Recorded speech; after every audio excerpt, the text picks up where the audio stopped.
दशरथ जी के बेटे राम करते हैं सब जिन्हें प्रणाम।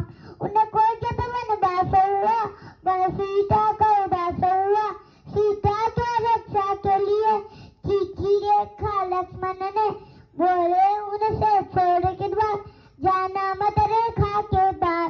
घर पर ये जब लक्ष्मण बन के साधु आया रावण।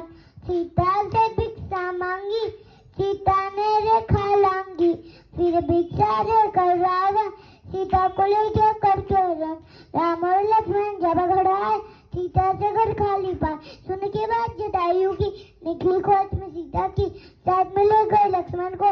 दूर निकले रावण को, रास्ते में हनुमान मिले और सुग्रीव भी आन मिले। सब मिलकर एक साथ हुए माल से न लेके चले। सामने वाले समुद्र था, सेतु बनाया पत्थर था। घर के बाहर महासागर, गड्डी चलाई लंका पर।